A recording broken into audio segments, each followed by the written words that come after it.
night. ESPN 102.5 The Game and ESPN 94.9. I'm Chase McCabe, ESPN's Turron Davenport, Titans NFL Nation reporter, and longtime Titans, NFL, Steelers, Texans wide receiver Nate Washington is here with us. Nate, what's up? How are you? What's up, man? I'm all right. Hanging in there, trying to survive the quarantine like everybody else. I know. Yeah, it's definitely different times in which we're living, but I'm making it. I think TD's making it. Seems like you're making it, but it puts things in perspective a little bit. Definitely does. This is definitely a different day and age. Yeah. So we'll take we're on Facebook Live, so if you have questions that you want to submit for Nate, then you can do that via the chat function there in Facebook Live. So we will do that. You can share this with everybody. We're really trying to push this out because we're going to tell some stories and just have a good time. So let's start with you. Since you've been done playing football, 2015 with Houston, your last season, what have you been doing since your playing career ended? When I went back to school, was the first thing I did. Went back to school at Tiffany University, where I stopped at originally, got my degree. They welcomed me with open arms, so that was an exciting time. I had some classes to finish. So after an 11-year career, I went on ahead and went back to school and finished up. And then I moved. Me and my family moved. We stay in Georgia now, in the Georgia area.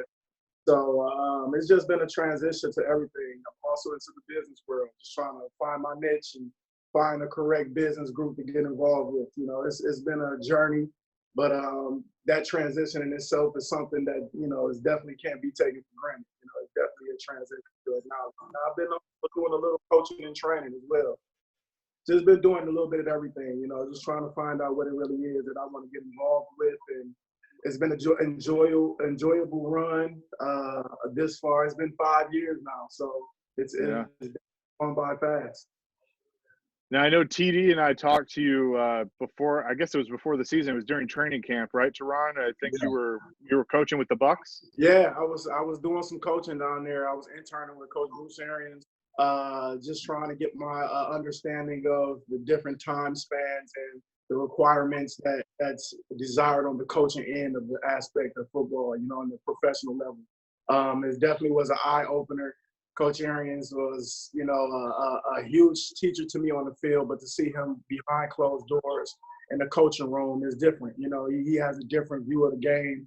He can break down the game differently and speak in coaching language that I never, I guess I didn't really have insight on previously. So it was a good experience for me. I had a great time.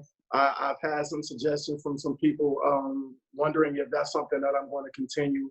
And it's had some opportunities here and there. It's just about finding the right thing right now. My kids are young, so I'm just, trying to find my way through still raising them right now and giving them some time after the ball.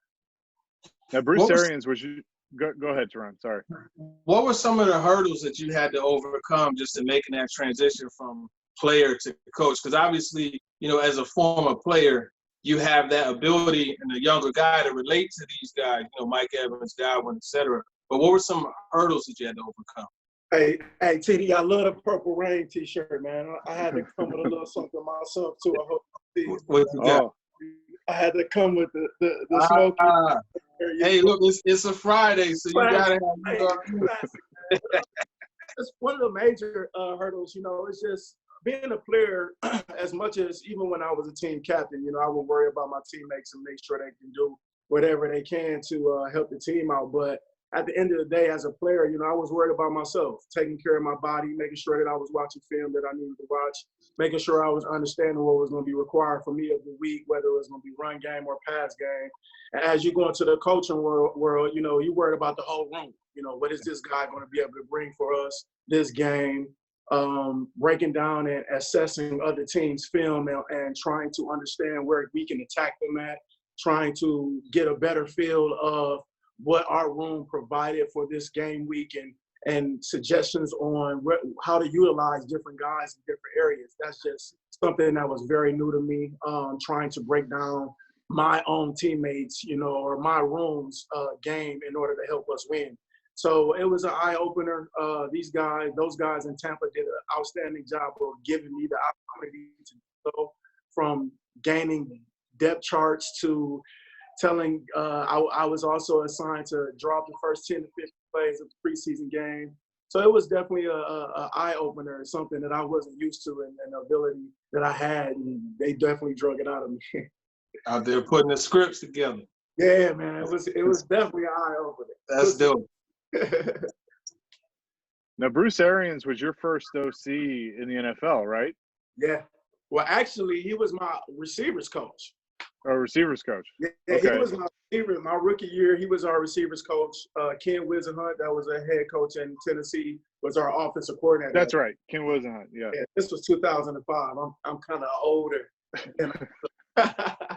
I knew Arians was there that became the OC, but in my opinion, and Turron and I've talked about this, I think he is one of the most underrated coaches in the NFL. Oh, yeah. Just the offensive mind that he has, what he's done as a head coach, what he did as the interim head coach in Indianapolis, and then now, of course, in Tampa, which he's got a pretty good team down there now that they're building. But he's a brilliant offensive mind and just a brilliant coach. Well, this is the thing that I love about Coach Arians, and this from day one. It doesn't matter who's in his room. It doesn't matter who he has on his team. He's going to coach them. You know, from the quarterback room to the special teams. You know, it doesn't matter. You know, and a lot of coaches I've seen operate, they kind of are able to focus on one end of the ball, whether it's offense, you know, or defense, whether they're a defensive head coach or an offensive head coach. Well, Coach Arians was a student of the game. He knew what it should look like. He knew what he was expecting both offensively and defensively. So with that being said, you know, guys respect him on a different spectrum. You know, he steps into the room not only as your coach, but as a friend too. You know, he's one of the coolest guys. If you ever have an opportunity to meet him, you know, the hat and the glasses that he wears now is very, fitting of his personality. He's a cool guy, you know, somebody that you can open. His door is always open. Somebody that you can definitely go in and talk to about anything. And having a head coach like that, guys are willing to run through a brick wall for you if they could. You know, those guys are willing to go out and do exactly what they're told because they know this coach cares about their future. Yeah, I think that's the thing that kind of floats under the radar because talking to any players that have played for him, they always mention that part of it, just the emotional deposits that he made. So I'm glad you brought that up. And Coach Arians, he does seem like a cool dude, you know, getting to interact with him on the conference calls as well as at the press conference. And you got to give him props on the Kango. Yeah, the Kangos are bad, man. Yeah, so you brought up Ken Whisenhunt. I have to ask about him because we know that his tenure here with the Tennessee Titans was not very good, but he was your OC, winning a Super Bowl there in Pittsburgh, goes to Arizona, has some success. You guys beat them in the Super Bowl, but tell me some stories about Ken Whisenhunt and what it was like working with him at various points in your career. Well, I'll say, you know, the transition from offensive coordinator in Pittsburgh, my experience with him there to the transition to him becoming our head coach in Tennessee was definitely totally different, you know, but as it should be, you know, the requirements are different. Coach Whisenhunt was, you know, in Pittsburgh, he was a more quiet guy, laid back, you know, architect of an amazing offense. He definitely knew how to attack a defense. He was very structured in what he expected. You know, his offenses were laid out to a point where it gave us all an ability to do something we were great at. You know, I was able to attack downfield. Hines was able to attack the middle part of the field, and you just put the ball in Santonio's hands at times, and he was going to become a playmaker, you know. And all those things going on, you know, when he became the head coach, his responsibilities widened. You know, now you have to be knowledgeable of the defense. You have to make sure our special teams is on point. And at the time, you know, obviously he still was very much so in control of our offense there in Tennessee as a head coach. Mm-hmm. So, you know, he was bearing a lot. You know, things I think the idea of bringing him into Tennessee was good. You know, I was excited about, you know, the opportunity of working with him again and him being in the building. I remember the first day I seen him, you know, we had a very long talk about expectations and just moving forward with, you know, where he knew me from in Pittsburgh and the expectation would be now being a veteran, being a captain at the time and being a leader in the locker room, you know. So I just tried to do everything I could at the time to aid in his transition to becoming our head coach in Tennessee.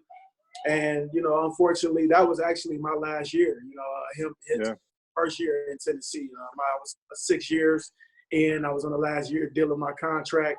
And unfortunately, I wasn't able to come back. But, you know, I'm pretty sure for whatever reason that they had at the time, they had, you know, a game plan in place for what they had for the future. As you know, I moved on to Houston, and unfortunately, it just didn't work out for him. I don't know what happened after I left, you know, but his offense was his offense when I was there, you know, very structured, try to give everybody an opportunity and ability to, you know, do what they're capable of doing. But it was a huge transition for a lot of guys, as where a lot of our plays previously with other offensive coordinators put us in different situations. Coach Whisenhunt's offense was more so kind of structured, you know, third and thrown long, you knew what you were getting. Third and short, you know, the first down, we had a package for that, you know, and that's just how we were, you know. So it was an adjustment for a lot of guys, but, you know, unfortunately it didn't work out, but I think he's a really good guy. TD? Let's peel back the curtain a little bit, and I wanted to mention this because when you posted the Dennis Rodman this and this, I was rolling because it brought back memories, you know. And what are some of the funny moments that you could recall from your time and then one-on-ones during practice? Oh man, well, you know, like I said, you know, that first week of training camp, you know, it's like, especially when the crowd's out there at practice, you know, you like, yeah, you know, I'm ready to get back to football. You know, this is it. You know, a lot of times me and Jason McCourty would be going against each other, being the number ones, and it was always iron sharpen iron. You know, we would try to compete as heavy as possible. It was kind of difficult at times because I'm a little bit of a crap talker. You know what I'm saying? Hey, quiet. You know, so I couldn't really talk to J-Mac like I wanted to because you just look like a jerk talking to a guy that does not going to talk back to you. You know what I'm saying? So right. It was straight work with J-Mac. You know what I mean? First parts of you would go against and compete against some of the other younger guys that wanted to prove to the defensive coordinator that they were ready to guard the top receivers, so they may step up. So it was just heavy competition. You were excited about it. It was a good time to be back into football. But, you know, you get into that week 15, and, you know, I done seen J-Mac about 3 times this week, every week. You know what I'm saying? That's a good 100 times I done faced J-Mac over the course of this season, multiple times during this drill. So I'm like, you know, week 15, I'm looking at J-Mac. I'm stepping up like, hey, man, how you feeling today? What we doing? You going hard? Am I giving you a one-step slant? We getting out of here. Like, you know what I'm saying? But at the same time, you know, it was just it was a good time to go against, because at the time that I was in Tennessee, a lot of these guys were younger. You know, J-Mac was a rookie my 5th year in the league. You know, we had Altron Verner. Cortland Finnegan was a guy my year at the time when I first got there. So it was a little bit of feisty with him. You know what I'm saying? It didn't matter what time of the year it was. If anybody knows Cortland, the same way you seen him on game day is the same way you was going to see him in practice on one-on-ones. So we had our battles. We went back and forth, some good battles, you know. But all in all, I think the funniest thing that I can say is one day me and J-Mac kind of decided, it was at the back end of the season, and we had walked out on the field, and as soon as we came together, we had kind of gave each other a look that we were going to go ahead and step to the side. So I don't know what happened this day, but the drill kind of prolonged itself, and we were over there longer than expected. So now guys are getting tired. Guys are banged up. They looking for more guys to go. And me and J-Mac hadn't gone yet. So they look at us like, y'all gonna go today? So I said, sure, what you want to do? They're like, we can give them one. I went up there, J-Mac played bump, and I think I literally ran like a one-step slant, and they blew the whistle, and we got out of there, man. And then we busted out laughing because it was definitely a day. My legs was hurting. I'm 30 years old at the time. I'm like, listen, man, let's just get this rep, get it on film, and let's get out of here. So it was one of them moments.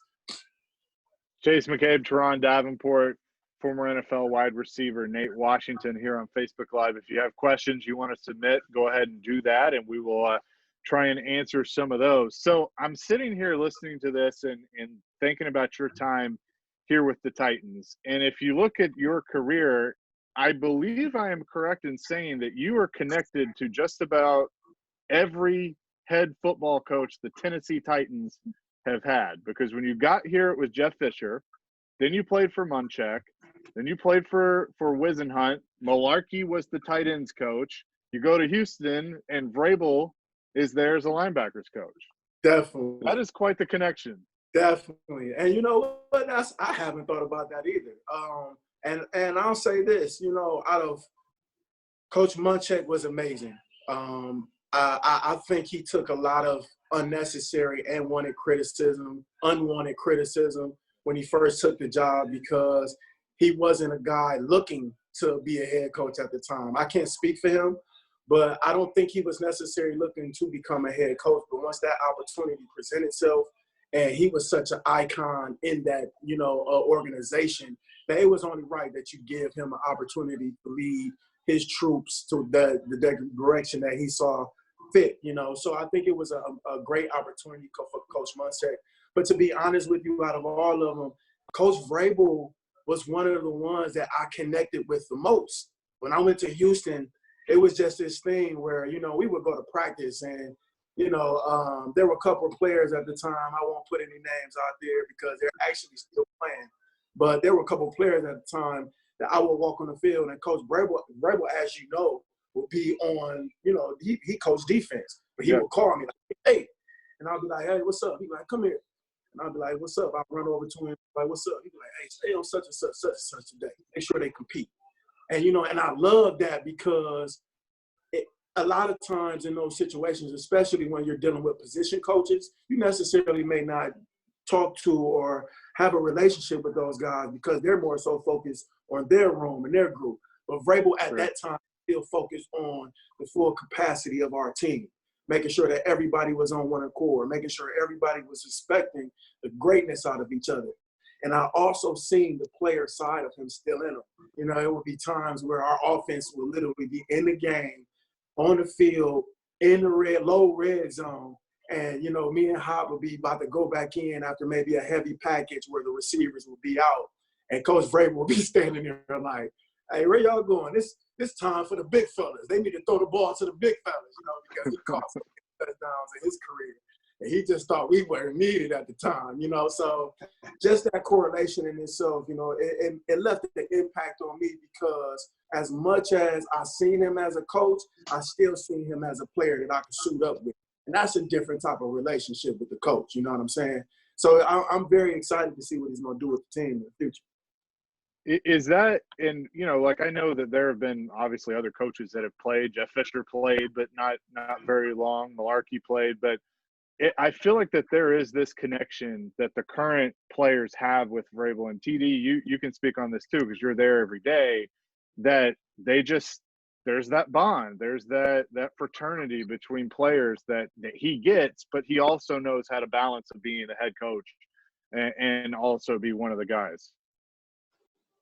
Well, the great thing about him is obviously he grew up under the Belichick system. Everything from playing to also getting experience as a coach and leadership and guidance in that way. And one of the things that you learn from Coach Belichick is, you know, no matter what the circumstances are, no matter what the weather conditions are, no matter what your team looks like, no matter, you know, who's hurt, who's playing, there's structure and place that you must follow in order to win this game. And he also, Coach Vrabel also understands that you get more out of a guy when you're personable with him, When you connect with these guys and you show them that you're one of the guys and that you're still down to earth, you'll still get in the trenches with them and work as he does almost every day in practice, Coach Vrabel does, as I'm pretty sure that he does and communicates through the hallways with those guys and in the meeting room. Those guys look at him as a friend. You don't look at him as a guy you're working for. You look at him as a friend you're going to work with, and he's your leader. He's the one directing you in that path. And especially as a young guy, you're willing to go fight for a guy like that because he's allowing you to be yourself. Mm-hmm. A lot of the coaches, when you come into these, you know, organizations into the NFL from college. They're so strict on these young guys because they want them to be successful, not only on the field, but making sure they're staying out of the problems and the trouble off the field. And I understand that, but it's also, I feel like it's also a way you can go about it. And for the coaches that perfect those, they get the best and the most out of their guys. Yeah, Nate's 100% right. And being in the building and seeing him interact with the players and also with us as the media, he has the rare ability to connect to anyone. And I think that's outstanding for him. And he makes the emotional deposits with the players and with the media. I mean, there are times where he'll see me, hey, man, how are your daughters doing? I haven't had a head coach talk to me like that before. You know, I've had him say, hey, what's up, man? But to actually take an interest in my family is outstanding. So I know as a player, they will run through a brick wall for him because I know that he's making even further deposits with them. And then when you look at the structure, that's the thing that really stands out. He always has that mindset of controlling what they can control. And no matter what the circumstance is, he just says, hey, look, we just got to go out there and play football. That's the bottom line. Whether it's, you know, in Saudi Arabia, wherever, whatever situation, they got to go play ball. And that's something that when you look at the playoffs, going into New England and doing what they did, and then going into Baltimore and doing what they did, that's where it comes from. Being able to have no moment be too big. And then that team mindset, that mentality. No one is bigger than the team. And that really is something that shows in Derrick Henry. How many times has he talked about the offense? And it was after a game where he had 200 yards. He said, well, you know, my offensive lineman, they did it all. Then my tight end blocked it down the field. And Corey Davis, he never mentions himself. And that's something I think that goes back to Nick Saban, but Mike Vrabel has actually helped enhance that. And that's a mindset throughout the locker room. Completely agree with that. Nate, what do you think about this wide receiver room that they have with the Titans right now? Corey Davis, of course, a 5th overall pick. They announced today they're not picking up the 5th-year option for him. A.J. Brown, 2nd-round pick last year that really impressed us all. The Yak Monster, TD, that we always talked about. What do you think about the receivers they have on this roster right now? I think the sky's the limit right now. And as far as, you know, the Corey situation, I think it's either going to be pressure's going to bust pipes or it's going to make a diamond. And I'm definitely hoping that it makes a diamond. I'm hoping that this sense of urgency will put a different fire under him because, you know, you see the potential there. You see his ability to play the game. He has definitely the body type to play the position that he's required to play. It looks like the Z. And for him to go out there every day and be consistent is, as I'm pretty sure, just a thing that they're looking for. You know, from one day you have an amazing catch, an amazing game, consistency type of game from Corey, over 100 yards, maybe a touchdown, and then he kind of disappears for the next 2 to 3 weeks. But I believe that, you know, this will ignite a fire under him to maybe become a little more vocal, to be more consistent, and for the opportunity to go out and show what he's got. And I'm hoping that he can do that, you know, with them not picking up his 5th-year option. Obviously, like you said, this young kid, AJ, you know, I've been cheering for him, honestly, since I seen the first game, you know, with him. I've seen the ability from game one. To be honest, I wasn't too understanding of his ability or what he had, you know, brought to the game. I didn't watch him too much at Ole Miss. I wasn't, you know, too hip, to be honest. But when they drafted him, I seen the body type. I seen his ability to run. So I was excited. You know, I didn't know what we were going to get from him. But this kid is obviously a competitor. You know, he has definitely the heart of a lion. And that's something that you can't teach.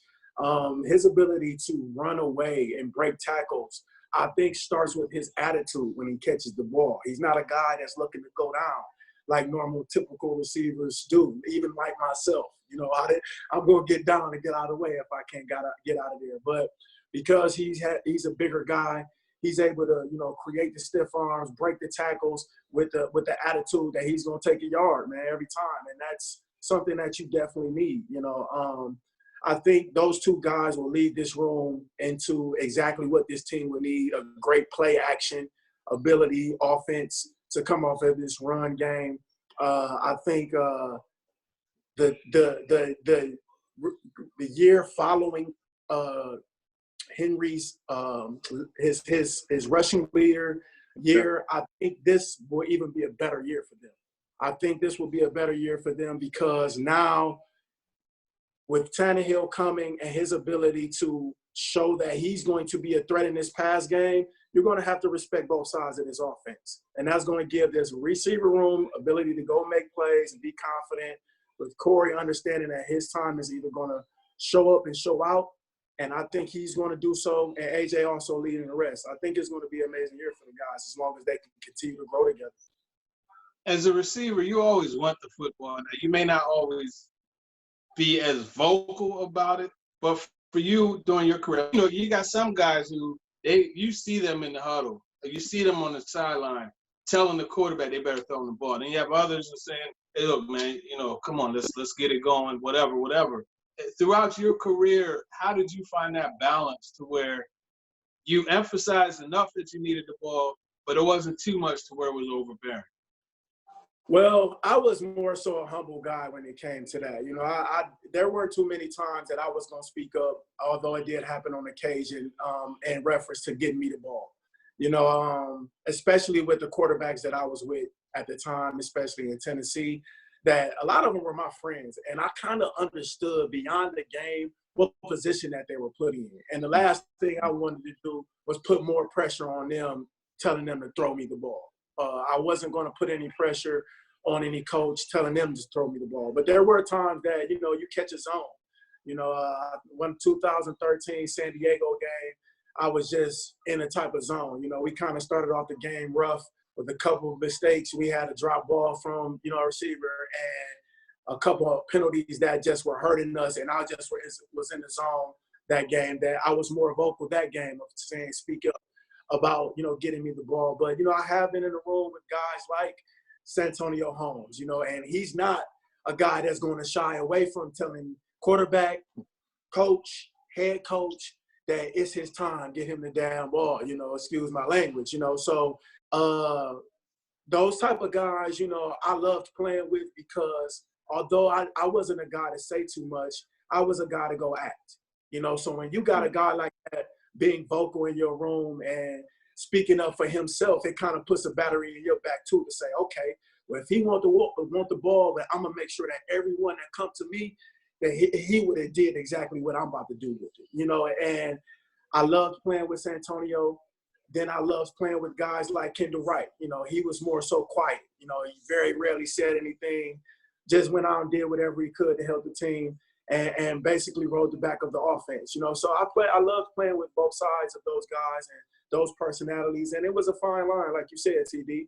It was a fine line for me. If I was in a position with an Aaron Rodgers or Tom Brady or somebody that I knew was more comfortable in their position, it may have changed my attitude about being able to speak up. But it seemed like I was always with that guy that was on his way out, or that young guy, or that guy that was subbing in or just filling in for the injured guy. And that wasn't pressure that I was trying to put on that type of guy. I wanted him to make sure at least he knew what the play was rather than give me the ball. You brought up Santonio Holmes. That catch in the Super Bowl, is that one of the best that you've ever seen? Man, you know what, man? Okay, story time. You know, let's do it. Yeah, I think maybe second or third play of that drive, I caught a ball and I land on my shoulder. And I get up and I'm going back to the huddle and I hear some clanking, clack, clack, clack, clack. This is a final drive of the Super Bowl versus Arizona. And I hear clack, clack, clack. And I'm like, and I'm thinking it's so loud, I'm thinking it's cleats.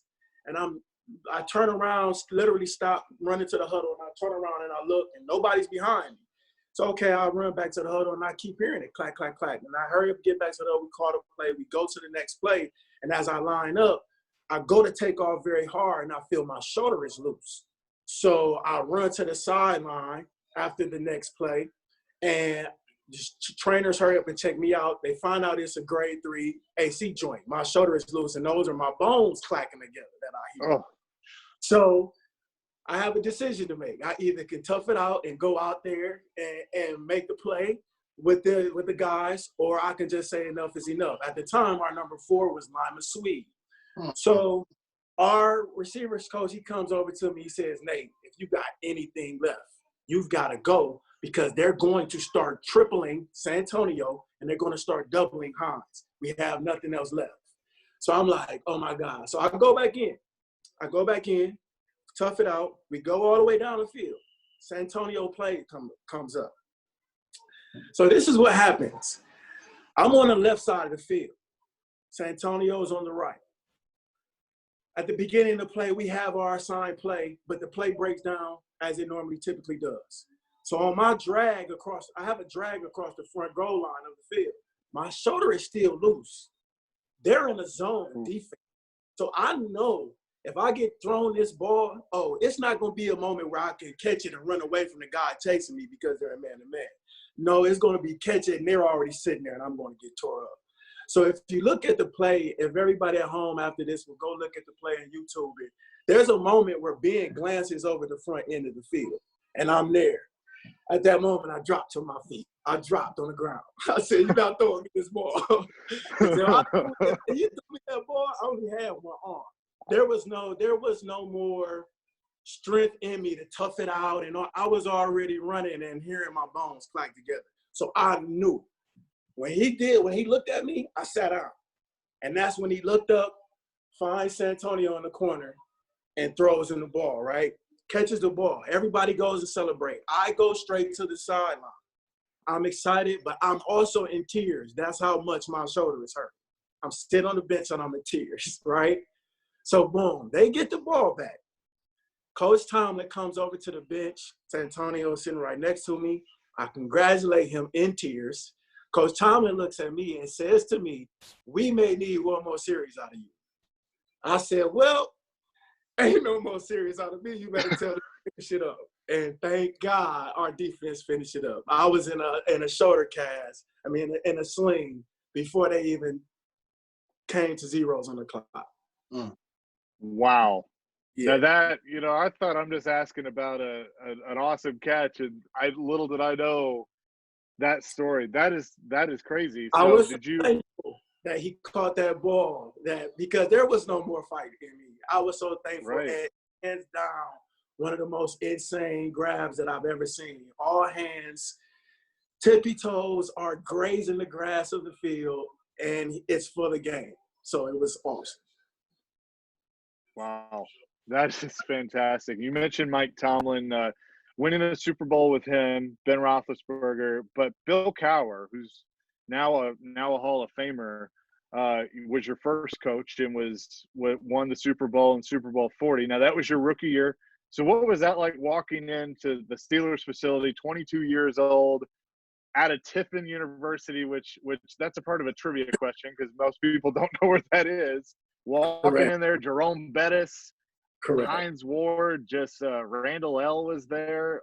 That had to have been quite the experience to be able to play for a coach like Bill Cowher, but all those others that were there at that time. Okay, I'll make this as quick as possible because I can go on for days about this. First of all, I was 20 years old. Spring of 2005, I was 20 years old. 20. I was Okay. 21. I didn't turn 21 until that summer. That 2005. No, I take that back.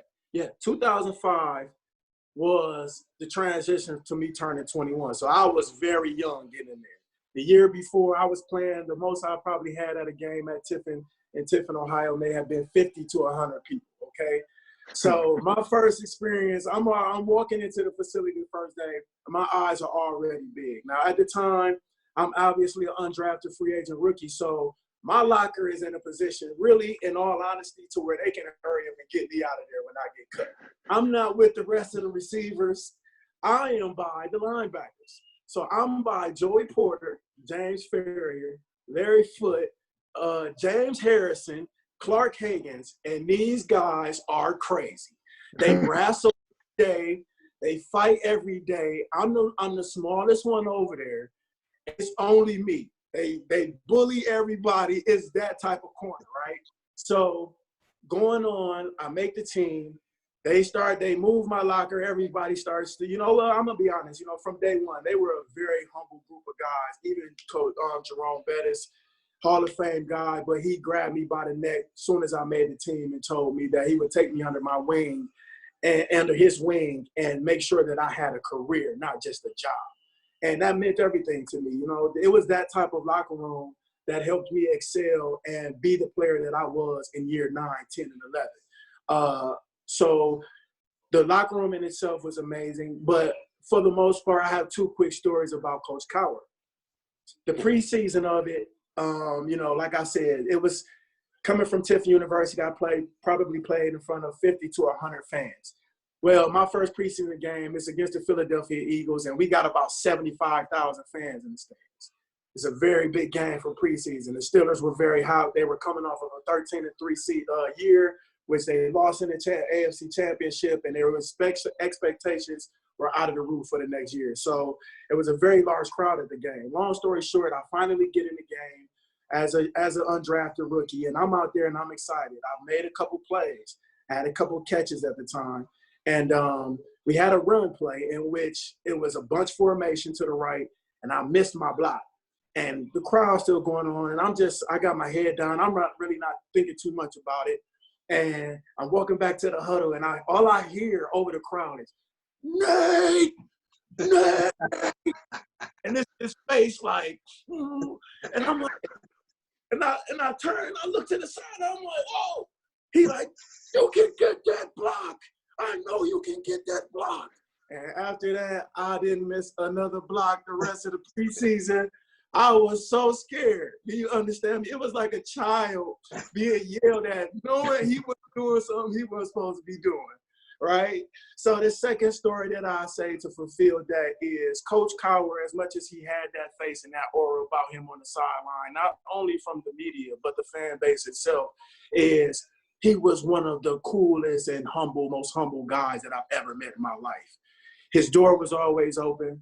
He was an open book. Anything you needed to talk to him about, you were able to talk about. And the cool thing about him is when he decided to retire, you know, at the time I was a very young guy, probably may have been 42nd on the 53-man roster. You understand what I'm saying? I really wasn't, you know, a kid guy on the team. I was a young guy with a lot of potential that the organization seen.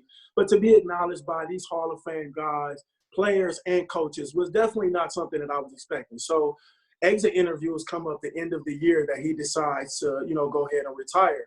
And I have my individual exit interview, and he sits me down individually and he tells me, you know, he closes the door as my exit interview. And he tells me, you know, Nate, I just want to tell you it's an excellent and outstanding job that you did this season.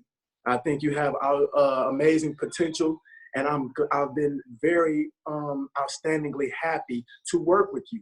And I was sitting and I was hearing all these words coming from this Hall of Fame guy, this coach that I played for a couple of years, but I wasn't expecting to hear this. And I was sitting there and I was kind of shocked. And he was like, you know, I just wanted to let you know that I'm going to go ahead and retire this year. And I wanted to let each and every one of you know individually what my decision was and that I'll be moving on. And that in itself, as I'm pretty sure TD can allude to, as he sought to Vrabel speaking about his family, you know, it's very rare that these head coaches become that personal with you. You know, it's very rare that coaches become an open book to you, that they allow you to know about their personal life. They speak about their family and their personal decisions. And that's what Coach Cowher decided to do. He let each and every, it wasn't a team meeting where he gathered us together and told each and every one of us at the time. No, he gathered us individual and told us how much we meant to his career, told us how much he had fun coaching us, and that his decision was to go on and how much he believed in our careers. And that's just what type of guy he was. He's an amazing guy. I got to give another quick one. Come on. Keep going, man. This is awesome. So years go on. I think it's like year 7, year 8. I'm in Tennessee, quick story, and we're playing Jacksonville I think it was a Thursday night. And I just walked in the locker room. I'm sitting in the locker room, and I'm in Jacksonville, and I'm getting my stuff together, right? So one of the ball boys come around the corner. He's like, Nate, somebody's at the door. They want to see you. And I'm like, who want to see me like this? I'm getting ready for my game. Like, what? He like, no, somebody at the door. They want to see you. So as I'm pretty sure TD knows, you walk in Jacksonville's locker room, there's a brick wall there, and then you have to walk around the brick wall to get into the locker room. So I walk from around the brick wall, and I'm kind of confused. I walk out, Coach Cowher is standing there. He's buddy, how you doing? I just had to talk to you. I'm so happy for you. I hope I'm not bothering you. I said, bothering me? Coach Cowher, please. And we stood there and talked for about 10 minutes. He went on his way so he can go to his broadcasting, and I went on to my game. That's just what type of guy. Wow. That is awesome. So Ricky on Twitter or Ricky on Facebook has a question. Do you ever wear the Super Bowl rings out in public? No, but I definitely get asked about them all the time. They're just so big, man. They're so big. My knuckles aren't the best from playing with quarterbacks that throw 100,000 miles an hour. So sliding them on and sliding them off aren't that good for me anymore. But to be honest with you, man, it's one of those things that I have to be kind of prepared for, to be honest, because I'm such a humble guy that I'm also an introvert that I don't really like, people talking about it. And obviously when I wear them, the questions and the suggestions and wanting to know everything just comes out of the woodwork. Everybody that I encounter, they want to know what happened. They want the stories. They want the interviews. And as much as I love talking about it occasionally, turning from one person in the mall, if I'm walking through the mall and one person asks about it and I turn right around and somebody else asks about it, it'd be like, So I rarely wear them. Nowadays, I wear them to events that I have, like maybe autograph signings or speakings that I have for kids or events like that. So, but for the most part, no, they stay locked up. So what's next for you? Obviously, you accomplished a lot, even post-career. What's next for you? I would love to get into some type of coaching, even if it's not coaching per se, but just training. I found out that, my journey in itself and my thought process into where I am now, a lot of these kids can relate to, the transition of, coming from the inner city, having, to work and grind the way that I did, never really having the dream of the NFL, but really just the dream of making it out of my city was more so impactful to me than thinking that I was going to play on Sunday. So to have that drive in itself, I want to pour back into this youth. I understand that it's definitely a different time and different age, with these kids coming up and how they view the game and what they should be getting out of it. But all in all, I got respect, I got honor, I got discipline from a game. The man that I am today is 75% made up of football. It's made up of the discipline and the honor that comes along with being able to put on those shoulder pads and helmet. So whether it's coaching, whether it's just training, the young guys coming up, I believe I have something to give back. Not only am I still a student of the game, but I'll become a teacher. I can definitely break down the different aspects of route running to blocking to understanding defenses and understanding, most importantly, yourself. I think that's where I started to succeed at, when I started to understand myself and what I needed to become better at. So hopefully that's in the near future, just whatever I can to pour back into the youth of the game, whether it's the NFL level, because obviously now I'm an old man. So going back working with, a couple of these NFL prospects, I've had the opportunity to do that, and just continuing to work with the younger kids that seek me out. Whatever it is, I'm all for that, TD, whatever it is. All right. So with the Tennessee Titans, there's a couple of guys that you played with that I want to ask you about. 2010, which turns out to be Jeff Fisher's final season as the head coach after a very long career. I forgot, it was coming off the bye week. You guys pick up Randy Moss, Hall of Famer. What was it like playing with Randy Moss for that half a season? Man, listen, Randy also was one of the most down-to-earth Hall of Famers that I ever thought. When you meet a lot of these guys, it's so formal, especially when you meet them at events and these type of things. And understandably, they meet so many people. I'm talking about the Hall of Fame caliber guys. They meet so many people. But when you meet a guy that connects with you and he tells you, hey, man, what you about to do? We about to go home and get on some Call of Duty. You going to get on some Call with us, And he talked like that, man. Like, this dude was one of the funniest guys I had ever experienced in a game. Story about Randy, right? So when we picked up Randy, Kenny Britt was hurt at the time. That's the reason we picked up Randy Moss. So we had gone a couple of weeks with Randy in the room. Kenny wasn't in the room, in our meeting room at the time because we were having the whole time. So Randy's sitting in Kenny's seat, his normal seat. We don't have assigned seats, but obviously when you've been there for so long, you're going to continue to sit in the same spot. So long story short, first day Kenny comes back to practice. Now he has to come to meetings. So we are already sitting in the room. Randy's sitting down. Kenny comes in the room and he see Randy sitting in his seat. So he go over to Randy. He tapped Randy. Now, mind you, Randy is obviously at the back end of his career. He is. But he's still Randy Moss. He is the freak. You understand what I'm saying? Like, he's still the record holder at the time. You know what I'm saying? Kenny comes in the room, taps Randy on the shoulder like, hey, bro, what you doing in my seat? Randy looked up at him like, Kenny said, nah, man, I'm just playing, man. I'm just playing with you, bro. He said, hey, boy, I was about to tell you something just now. But it was amazing, man. He used to buy us lunch after practice on Friday. Was it Thursday or Friday? He used to buy us lunch, and we would try to get him different, like, local places around the facility. And if he didn't like it, Randy would let you know. The whole story of, I don't know if anybody recalls, but him being in the cafeteria talking about, I wouldn't feed this to my dogs. That's Randy. Like, he just that blunt, that straightforward. It did not care. We brought him food. It did not matter to him. If he didn't like it, y'all don't bring me this no more. I don't like this. You know what I'm saying? But he was a great guy. He was going to make sure on that sideline that everybody was smiling and having fun. Because at the time, he was like, at the end of the day, you go and give all your effort. Because at the end, after that, they're going to have to pay you. So just keep smiling. Just keep smiling. So he was a great guy, man. I love playing with Randy. I love bumping into him today and kind of connecting and reminiscing. He's a great dude.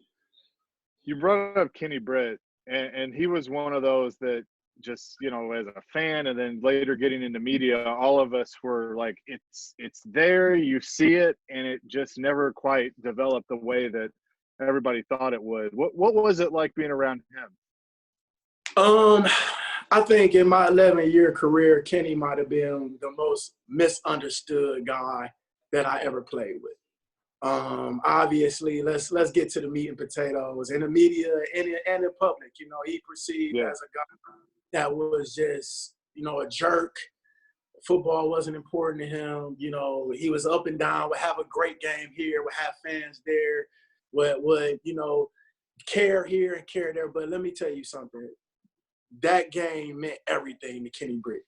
Him being able to go out and perform, him being able to go out and compete was everything to Kenny Britt. I've never seen, he is top 2 in most hardest working guys in that weight room. I don't see guys work as hard as Kenny Britt. Unfortunately, I think, when you are a guy coming from circumstances like he and I both come from, you have a decision to make when it comes to, your personal life. And unfortunately, his personal life and everybody that he was taking care of and everything that he had going on in his personal life just kind of consumed his outside perception, because the reality of it is, no matter who you were, no matter what you meant or a position, a relationship that you had to him in his life, if he cared about he was going to do absolutely everything that he could to take care of him. And that's just what type of guy he was, and I always can recall until this day when I talk to him, him checking on me and making sure that everything was all right with me, and till this day, I knew if I needed something, he would be top 3 people I would call, because even if he didn't have it, he would try to make a way possible to take care of me. That's what type of guy Kenny Britt was. definitely a guy that was strong-willed. You know, unfortunately, it all didn't pan out for him due to all of the injuries. But, you know, all in all, that is definitely one of my little brothers, man. And to this day, we still talk a lot. You know, I still ask about his family, asks about mine. When we have the opportunity to bump into each other, we make those things happen. But I really feel like if there's anything that I can say right now about Kenny Britt, is I really feel like if you were one of those few people that had the opportunity to get to know him, then you'll stand on the block and fight for him all day because he's actually a great guy. Wow, that's a tremendous. TD, do you got anything before we wrap this up? I'm not even going to do it, man, because we can keep going. And I know. I know. I'm going to tell one quick story as we wrap this up. So this is I claim that I saved Nate Washington from injury because this was my first training camp. Probably so 2012, I guess it was. And I'm new and you guys know how the facility's laid out, and I'm trying to just watch the media and try to do what I'm supposed to do and be out of the way. So where our broadcast setup was, we were on we were the field closest to where all the fans come in, and we were in the end zone right by the building. And so I had walked out, I'm on the field with the rest of the media, and you guys come down to that end zone, and I think you're doing drills where trying to catch it in the corner of the end zone or something like that. So I'm just standing there, and I'm enamored by it. Like this is, you know, I'm at one of my first NFL practices as a media member, and so I'm locked in. And I see Nate go up for a ball. He's running full steam, going up for it. He is not paying attention to what's in front of him, just going for the football. And it was at that point that I realized, okay, he's not going to stop. Like I have a couple of options here because he's going to hit a fence at this point. I can either get out of the way and save myself, or I can try, because I don't even think he had pads on. I think this was like shorts and T-shirts. So Nate's coming full steam ahead, and I just shout like, go for the bear hug to stop him. And I just remember you look at me and go, thanks, bro, turn around and run off. Hey, listen, that was going to pay off for when I bumped into the ref against the Jets. See, I don't pay attention to where I'm going. I just run into it and hope it falls over. You know what I'm saying, Chase? Yeah. So, you know, it was because I've gotten run over on sidelines, like in high school and everything. I've gotten hit, and, you know, it happens. But I'm thinking if I move, that could be bad for him. That could be bad for the Titans. So I tried to put you and the team first on that. But I owe you a beer, man. Thanks a lot. Absolutely. Well, hey, this has been a lot of fun. Appreciate both of you guys for doing this tonight. I mean, we could go on for hours telling stories because you, like you said, 11 years in the NFL, you saw a lot, won a couple Super Bowls, went through a lot here with the Titans. I mean, Jarrell Casey, your former teammate, told me like there was a lot of losing at times, but to see it now has to be pretty cool for you. As you look at life after football. So we really appreciate the time. Thanks, and man. if you guys want more stories, Nick, go ahead and give them the Twitter, man, because that's, you know, you're good for a laugh every day. I guarantee you that. I got you. I'm going to make sure I keep reaching in my bag, TD. Yeah, and we'll have to get you on Chase and TD here when it comes back for the football season. That'll be a lot of fun to do. I love it, man. I love talking to you guys. Thanks for having me. All right, well, stay safe with the fam, and we'll talk to both of you soon. So thanks for tuning in to our Facebook Live, the debut edition of Game Night. We'll talk soon. All right. See you, boys. Thank you. All right, y'all.